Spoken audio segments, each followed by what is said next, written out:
All right, another conversation that we had here on Conversations with Cole down at the Reese Senior Bowl 2023 Hall of Fame induction ceremony was with Marshal Yanda, a guy who I've really respected. Hadn't had a chance to meet him, but couldn't wait to talk some trench warfare with the former Ravens offensive lineman.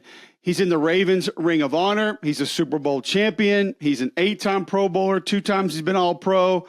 166 career starts. I mean, one of the best to do it during his time in the NFL. Wanted to talk about Iowa. Why are tight ends, O-linemen, D-linemen just different at Iowa?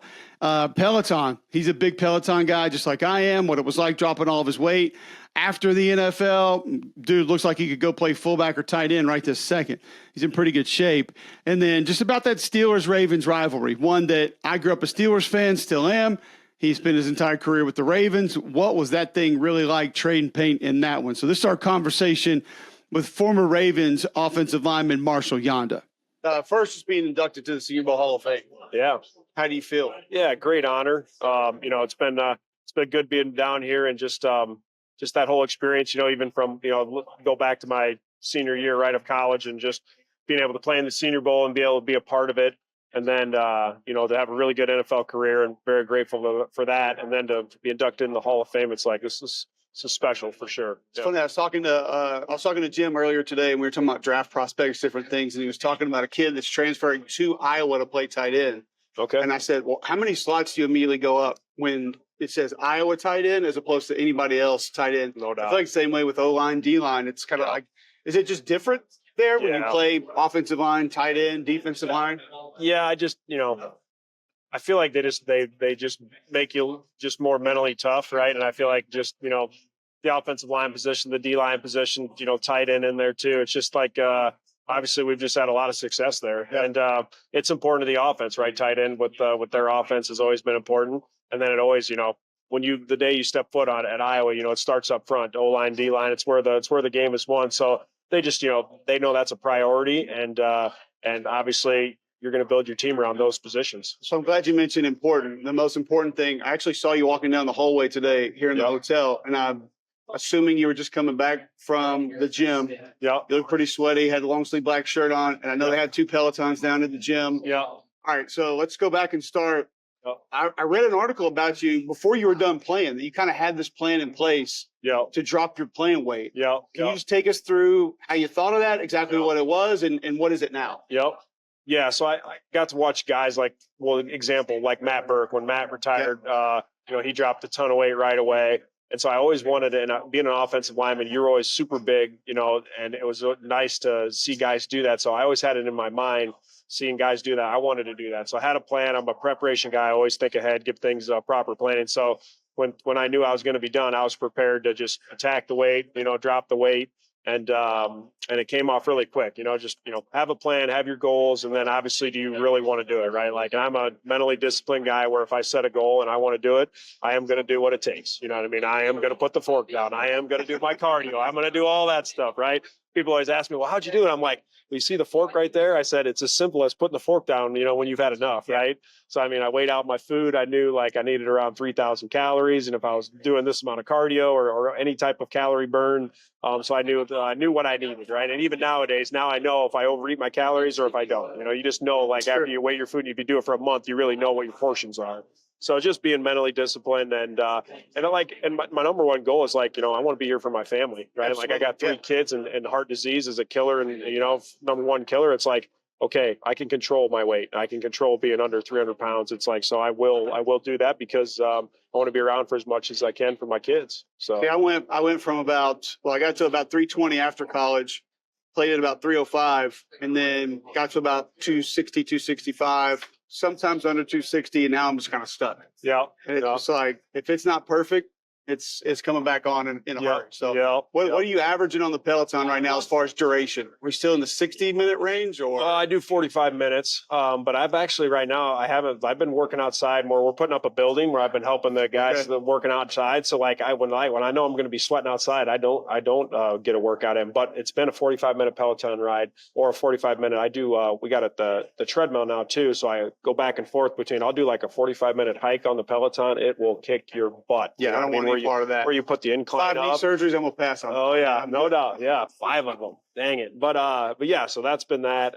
And then like this morning, like we went for a walk actually. It's just, but it was a 4-mile high pace walk, you know. So just like Iowa guy, how do you like the humidity down here in South Alabama? it feels like a weighted blanket when you walk outside. Like literally, here it is. I was like, golly, I feel like I'm 3 bills again. I grew up in Alabama, and today my family came down Friday, Saturday were night. It hit me today when we walked outside. I was like, oh, this is thick. This is thick today. Yep, so, it is. I'm always, I'm always thinking in my mind, I'm like, hey, I'm just happy not practicing today or putting on pads today. I don't have a 3-hour practice in this, right? I mean, literally, yeah. So it's all right. So we had this little ongoing discussion with a couple of guys. Like I ride with Jeff Schwartz and a couple of other guys every now and then, some former offensive linemen. They say if you stand up and ride, because Eric Wood's the one that introduced me to this. Okay. From a Buffalo Center, because he's like 240 now. Yep. He looks like an underwear model. He would just put on 100 and stand up and grind. And so I'm like, all right, I'm just going to put on 100 and go. Put on 100 what? Resistance. Oh, resistance 100. Holy cow. So if we're standing up for 30, 45 minutes at 100, is that cheating is the question? No, I would still say you're burning a lot of calories. That's for sure. There you go. Oh yeah. So no, I still think at the end of the day, as long as you're burning them. What's up, Ozzy? What's that? I don't think I'm live. No, we're recording, but you're welcome to come in. How are you? Just want to say hello to you. Yeah, good to see you. Hey, good to see you. Heck yeah. Hey, trying to, boss. Trying to be like you. All right. Sorry Hall about of that. Famer comes by. Yeah, I know. Hall of Famer. That's the GM that drafted you when he comes by. You gotta, you do. Shake his hand. Yep, exactly. Yep. What was it like playing? Did you interact with Ozzy much after? Ozzy was Ozzy definitely was kind of a closed book GM as far as like didn't have a ton of interaction with the players. Right, he would say hi and stuff like that, but you could tell. The job that he has to do, he can't really get too close to players, right? Absolutely. You know what I mean? Like he's got to make business decisions that are best for the Ravens, not, emotions based. So I get it, right? So, but I mean, obviously, great guy to have, right? On a part of the Ravens, have done so many, good things for him. He's made a lot of great picks. So, really respect the guy. Last thing I have for you is we talk about different rivalries in college. Obviously in college, you had some that were fantastic. I played in the SEC. We have some great ones, but there feels like there's just something different with Ravens Steelers, especially where you played. Yeah, for sure. Can you just kind of give us your description of what that was like?